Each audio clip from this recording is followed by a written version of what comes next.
తెలుగు జాతి బలం, తెలుగుదేశం స్వరం అయిన మన ప్రియతమ ముఖ్యమంత్రి శ్రీ నారా చంద్రబాబు నాయుడు గారికి, దాన గుణంలో కలియుగ కర్ణుడైనటువంటి శ్రీ అశోక్ గజపతి రాజు గారికి, అసెంబ్లీని ఒంటి చేత్తో నడిపిస్తున్నటువంటి శ్రీ చింతకాయల అయ్యన్న పాత్రుడు గారికి, వేదికను అలంకరించిన పెద్దలకు, మా నియోజకవర్గ ఎమ్మెల్యేలకు, నాయకులకు, పాత్రికేయులకు, వీరందరితో పాటు భావాల భాష, బంధాల భాష, తరం మారినా దేశం దాటినా తరగని తెలుగు ఉషస్సుని, తేజస్సుని ప్రేమిస్తూ, ఆరాధిస్తూ, గౌరవిస్తూ ఇక్కడికి విచ్చేసిన ప్రతి ఒక్క తెలుగు వారికి వందనం, అభివందనం. శతాబ్దాల ఘన చరిత్ర కలిగిన తెలుగు భాషాభిమానులు ఒక చోట చేరిన ఈ అపూర్వమైన, ఆనందమైన, అద్వితీయమైన వేడుక ఈ ప్రపంచ మహాసభలు. తెలుగు భాష కేవలం సంభాషణ మాధ్యమం మాత్రమే కాదు, శతాబ్దాలుగా ప్రతిధ్వనిస్తున్న మన పూర్వీకుల స్వరం, వేల సంవత్సరాలు పైగా సాహిత్య సాంప్రదాయాన్ని నింపుకున్న ఒక మహాసముద్రం. అన్నమాచార్యుల కీర్తనల నుండి శ్రీ విప్లవ కవిత్వం వరకు, నన్న మహాభారతం నుండి విశ్వనాథ సత్యనారాయణ ఆధునిక సాహిత్యం వరకు తెలుగు ప్రపంచానికి విజ్ఞానాన్ని, వినోదాన్ని, విప్లవ స్ఫూర్తిని అందించినటువంటి భాష ఈ తెలుగు భాష. కూచిపూడి నృత్యం నుండి శాస్త్రీయ కళలను, మన సాంప్రదాయ సంగీత రూపాలను, మన తాత్విక గ్రంథాలను తెలుసుకోవటం కోసం ఈ తెలుగు ఎప్పుడు తలుపులు తెరిచి ఉంచుతుంది. తెలుగు నేర్చుకోవడం ద్వారా మనల్ని మన మూలాలతో కలుపుతుంది, తరతరాల మధ్య కుటుంబ బంధాలను బలపరుస్తుంది. ఒకప్పుడు వెంకయ్యనాయుడు గారు చెప్పినట్టు, నాన్న అనే పదంలో ఉండే నమ్మకం, గురువు అనే పదంలో ఉండే గౌరవం, దేశం అనే పదంలో ఉండే ధైర్యం ఒక్క తెలుగు భాషలోనే వస్తుంది అని మీ అందరికీ నేను తెలియజేస్తా ఉన్నాను. తెలుగు నేర్చుకున్న పిల్లలు రీసెర్చ్లో చూస్తే వారికి విషయ పరిజ్ఞానం కానీ, జ్ఞాపక శక్తి కానీ, సృజనాత్మకత కానీ చాలా ఎక్కువగా పొంది ఉంటారు. నేను కూడా 25 సంవత్సరాలు అమెరికాలో ఉన్నా ఈరోజు మీ అందరితో కలిసి ఉన్నాను అంటే దానికి కారణం తెలుగు భాష, ఆ భాషపై ఉన్నటువంటి మమకారం, ఆ భాష మీద ఉన్నటువంటి పట్టు అని మీ అందరికీ నేను తెలియజేస్తా ఉన్నాను. చిన్నప్పుడు మా తల్లిదండ్రులు మాకు గోరు ముద్దలు తినిపించేటప్పుడు చందమామ కథలు, సామెతలు చెప్పి పెంచారు. ఈ రోజుల్లో లాగా సెల్ ఫోన్లు పెట్టి పెంచలేదు కాబట్టే ఈరోజు మీ అందరి ముందు నేను మాట్లాడగలుగుతున్నానని కూడా తెలియజేస్తా ఉన్నాను. ఇవన్నీ ఎందుకంటే ఈరోజు పిల్లలకి తెలుగు చదవటం, మాట్లాడటం, రాయటం, అదేవిధంగా సొంత భాషపై గర్వం లేకపోవటం ప్రధాన సమస్యలుగా ఉన్నాయి. భాష చనిపోతే సంస్కృతి చనిపోతుంది, సంస్కృతి చనిపోతే మనకి గుర్తింపు మాయమవుతుంది అని కూడా మీరు అందరూ తెలుసుకోవాలి. ఇంగ్లీష్ నేర్చుకోవడం తప్పు కాదు, కానీ తెలుగు మర్చిపోవటం మాత్రం తప్పే. మనకి 2 కళ్ళు ఎలా ఉన్నాయో 2 భాషలు కూడా ముఖ్యమని అందరూ తెలుసుకోవాలి. దీనిని పరిరక్షించడానికి, వ్యాప్తి చెందించడానికి అందరం కృషి చేయాల్సినటువంటి పరిస్థితి ఉంది. అందరం ఇంట్లో తెలుగులో మాట్లాడాలి. నేను కూడా అమెరికాలో ఉన్న మా పిల్లలతో ఎప్పుడు తెలుగులోనే మాట్లాడతాం. ఎందుకంటే తల్లిదండ్రులే మొట్టమొదటి గురువులు పిల్లలకని తెలుసుకోవాలి. తెలుగు కథలు, తెలుగు సామెతలు చెప్పాలి, తెలుగు పాటలు వినిపించాలి. మన భాష విలువను, చరిత్రను, గొప్పదనాన్ని ప్రతి ఒక్కరికి తెలియజేయాలి. అదేవిధంగా ప్రభుత్వాలతో తెలుగు సాహితీ సంఘాలను, గ్రంథాలయాలను మరియు సాంస్కృతిక కార్యక్రమాలను మనం అందరూ కూడా మద్దతు ఇవ్వాలి. తెలుగు రచయితలను, కవులను, కళాకారులను ప్రోత్సహించాలి. ఈరోజు గౌరవ ముఖ్యమంత్రి గారు ప్రతి ప్రభుత్వ కార్యాలయంలో తెలుగు భాషని ముఖ్యంగా చేసినటువంటి గొప్ప వ్యక్తి నారా చంద్రబాబు నాయుడు గారు. అదేవిధంగా తెలుగు భాషను ప్రోత్సహించడానికి 10 కోట్ల రూపాయల బడ్జెట్లో కూడా ప్రవేశపెట్టినటువంటి ముఖ్యమంత్రి గౌరవ ముఖ్యమంత్రి శ్రీ నారా చంద్రబాబు నాయుడు గారు. వీటన్నిటికంటే ముఖ్యంగా తెలుగువారి ఆత్మ గౌరవం స్వరాన్ని వినిపించిన మన తెలుగునాటి వటవృక్షం అన్న నందమూరి తారక రామారావు గారు. ఆఖరిగా ఈరోజు తెలుగు భాష తగ్గిపోవడానికి కారణం ఇంగ్లీష్ కీబోర్డ్స్, కంప్యూటర్ యుగం రావటం.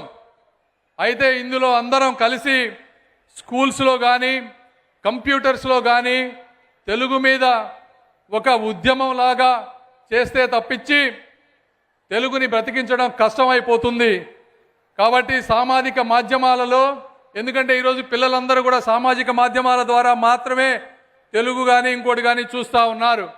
ఆ సామాజిక మాధ్యమాలలో గౌరవప్రదమైనటువంటి భాష తెలుగు భాష వ్యాప్తి చెందే విధంగా ప్రతి ఒక్కరూ కృషి చేస్తేనే తెలుగు భాష నిలబడుతుంది అని తెలియజేసుకుంటూ, ఆఖరిగా తెలుగు జాతి, తెలుగు భాష, తెలుగుదనం, తెలుగు పరిమళం, తెలుగు వైభవం యుగయుగాలుగా వెలుగొందాలని మనస్ఫూర్తిగా కోరుకుంటూ, దానికి నా వంతు కృషి చేస్తానని తెలియజేసుకుంటూ, తెలుగు భాషని పరిరక్షిస్తున్నటువంటి ఎందరో మహానుభావుల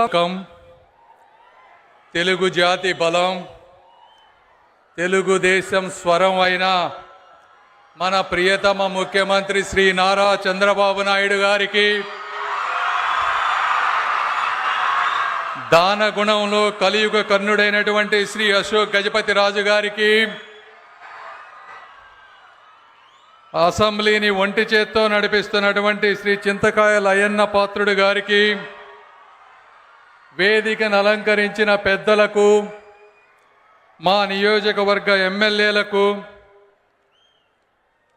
నాయకులకు, పాత్రికేయులకు, వీరందరితో పాటు భావాల భాష, బంధాల భాష, తరం మారినా దేశం దాటినా తరగని తెలుగు ఉషస్సుని, తేజస్సుని ప్రేమిస్తూ, ఆరాధిస్తూ, గౌరవిస్తూ ఇక్కడికి విచ్చేసిన ప్రతి ఒక్క తెలుగు వారికి వందనం, అభివందనం. శతాబ్దాల ఘన చరిత్ర కలిగిన తెలుగు భాషాభిమానులు ఒక చోట చేరిన ఈ అపూర్వమైన, ఆనందమైన, అద్వితీయమైన వేడుక ఈ ప్రపంచ మహాసభలు. తెలుగు భాష కేవలం సంభాషణ మాధ్యమం మాత్రమే కాదు, శతాబ్దాలుగా ప్రతిధ్వనిస్తున్న మన పూర్వీకుల స్వరం, వేల సంవత్సరాలు పైగా సాహిత్య సాంప్రదాయాన్ని నింపుకున్న ఒక మహాసముద్రం. అన్నమాచార్యుల కీర్తనల నుండి శ్రీ విప్లవ కవిత్వం వరకు, నన్న మహాభారతం నుండి విశ్వనాథ సత్యనారాయణ ఆధునిక సాహిత్యం వరకు తెలుగు ప్రపంచానికి విజ్ఞానాన్ని, వినోదాన్ని, విప్లవ స్ఫూర్తిని అందించినటువంటి భాష ఈ తెలుగు భాష. కూచిపూడి నృత్యం నుండి శాస్త్రీయ కళలను, మన సాంప్రదాయ సంగీత రూపాలను, మన తాత్విక గ్రంథాలను తెలుసుకోవటం కోసం ఈ తెలుగు ఎప్పుడు తలుపులు తెరిచి ఉంచుతుంది. తెలుగు నేర్చుకోవడం ద్వారా మనల్ని మన మూలాలతో కలుపుతుంది, తరతరాల మధ్య కుటుంబ బంధాలను బలపరుస్తుంది. ఒకప్పుడు వెంకయ్యనాయుడు గారు చెప్పినట్టు, నాన్న అనే పదంలో ఉండే నమ్మకం, గురువు అనే పదంలో ఉండే గౌరవం, దేశం అనే పదంలో ఉండే ధైర్యం ఒక్క తెలుగు భాషలోనే వస్తుంది అని మీ అందరికీ నేను తెలియజేస్తా ఉన్నాను.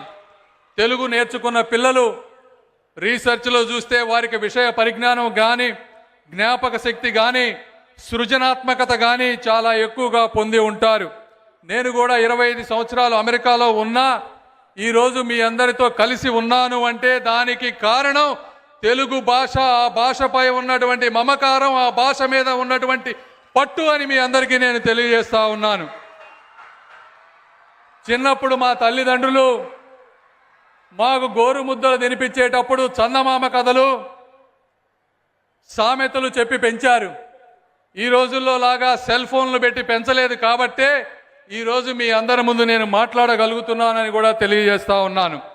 ఇవన్నీ ఎందుకంటే ఈరోజు పిల్లలకి తెలుగు చదవటం, మాట్లాడటం, రాయటం, అదేవిధంగా సొంత భాషపై గర్వం లేకపోవటం ప్రధాన సమస్యలుగా ఉన్నాయి.